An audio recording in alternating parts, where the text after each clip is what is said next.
Hello, class 6th. Here is Kaushalya Rajpurohit, your English teacher, and today we are going to discuss chapter 5 Subject Verb Agreement.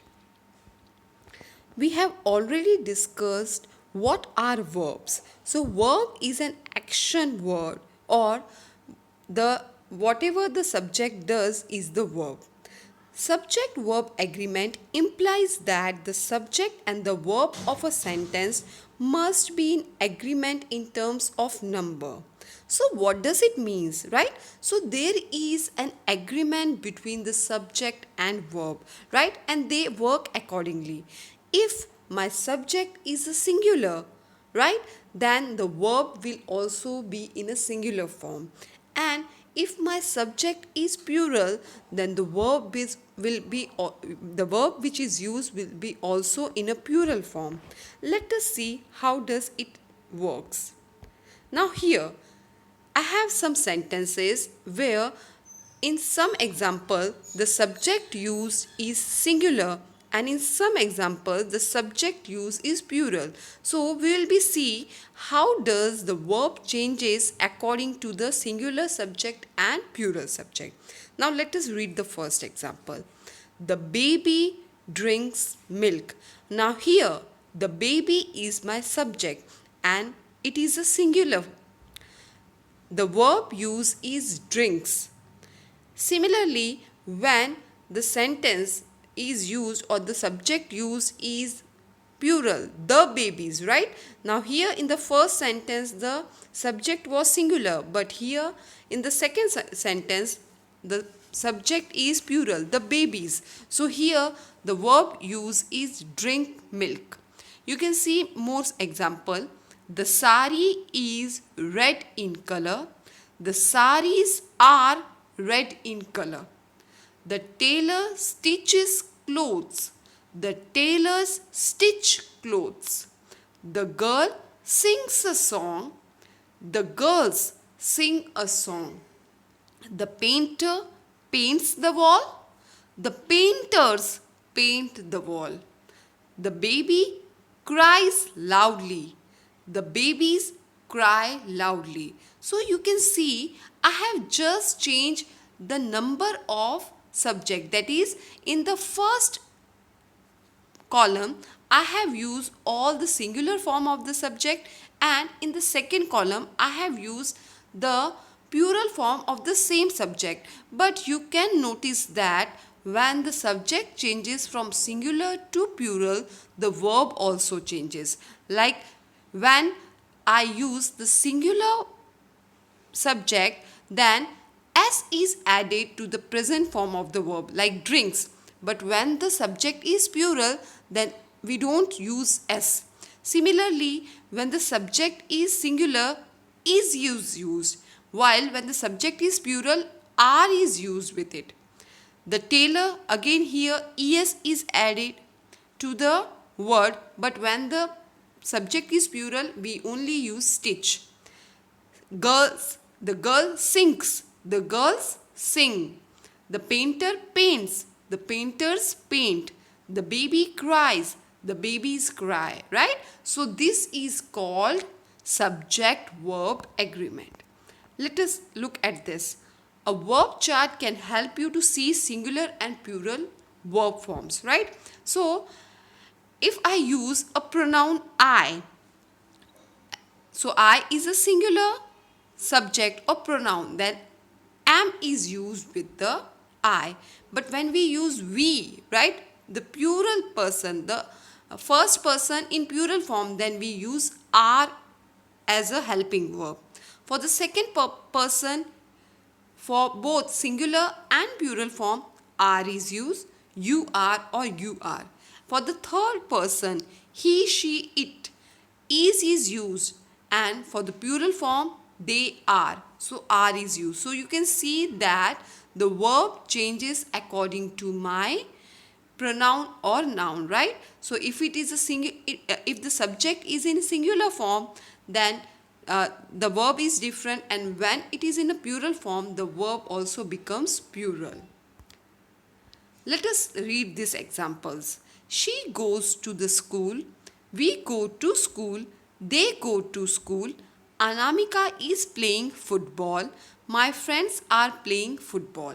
Now here, she goes to the school. She is a singular subject, right? Hence, es is added to the verb. We is a plural subject, so only the verb is directly written without es or s, that is go. They is also a plural subject, so my verb is also plural, go. Anamika again is a singular subject, hence is used. My friends is a plural subject, hence are is used, right? So when a single person does something, is used, and when the subject is plural, then are is used. So that is difference. So if the subject is singular in number, the verb should also be the singular, and if the subject is plural in number, the verb should also be plural. Got it, beta? Now let us see some more sentences. You go to school. She goes to school. I go to school.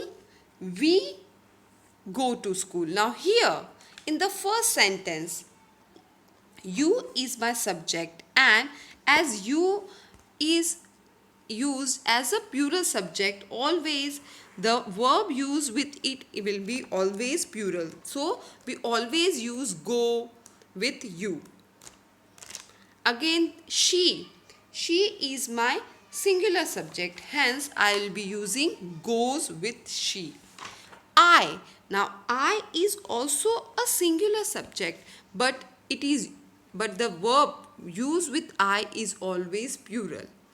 We go to school.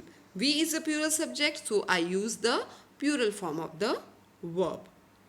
When two subjects, again there are some rules that we are going to see, so let us see this. When two subjects are joined by and, the verb will be plural. My friend and his sister. Now here the two subjects, my friend and his sister, are joined by and. So I'll be using are for this. My friend and his sister are in college. I'll not use my friend and his sister is in college. No, I'll be using are. Similarly, when two singular nouns joined by and refer to the same person or thing, the verb is singular, right? Now here again the two subjects are singular and they are joined by and, but they refer to a same thing or a person, then it is used, right? The captain and coach of team, the captain and coach of the team, both of them refer to a team, so is out of the squad. So is will be used, the verb used will be singular. Indefinite pronouns such as everyone, someone, somebody, no one, nobody, anyone, anybody, etc. are always singular and take a singular verb, right? So whenever we are using indefinite pronoun, we always use a singular verb. Like everyone is selfish. We will be not using everyone are selfish, right? We will be using is. We will be using singular verb for all the indefinite pronouns. When a percentage or a part of something is mentioned with plural meaning, the plural verb is used, right? So if something or a percentage of something is used, right, with a plural meaning, then the verb used is also plural. 40 of every 100 children are malnourished, right? So out of 100, 40 of every 100 children are malnourished, so we are using the plural verb here, are. When either or neither are used as pronoun, they are treated as singular and always take a singular verb. So we will be using a singular verb for either and neither. Either of the books is good for preparation of the test, right? So we will be using is for either and neither, as they are treated as singular and hence the verb used will be also singular.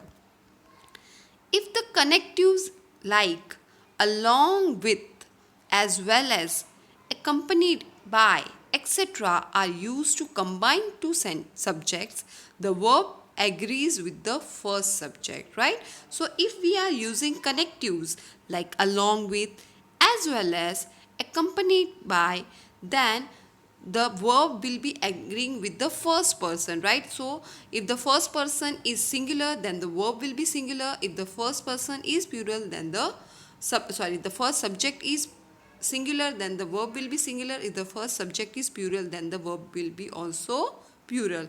For example, Ram accompanied by his wife Sita and his brother. Now here the first subject is Ram, so our verb will be agreeing with our first subject, that is Ram, which is singular, so was banished to the forest, right? Now, a number of, or the number of, take both subject and verb plural, right? So when we use number of students or number of boys, number of apples, then we always use the plural form of the verb, that is are. A number of students are going on the trip. A number of apples were kept in the kitchen, right? So the number of apples are, were, are. So these are the plural forms of the verbs which are used when a number of or the number of is used.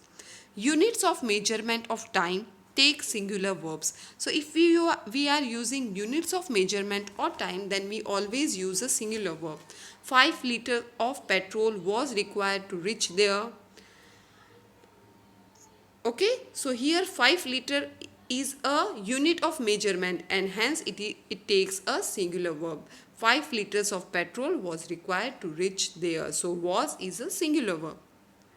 Few, many, several, both, all, and some, when used with countable nouns, take plural verbs, right? So some students or some apples. So if we use, or few apples, many apples, so if we use these words with countable noun, then a plural verb is used. Like some students are is a plural verb. So whenever few, many, several, both, all, and some are used with countable nouns, right, then we always use a plural verb. Okay, so I hope you have understood what is a subject and verb agreement. That means subject and verb agreement means that the verb agrees with the subject. If the subject is singular, then the verb acts singular, and if the subject is plural, then the verb also acts plural, right? So this is all for today. I hope you have understood the topic. Thank you.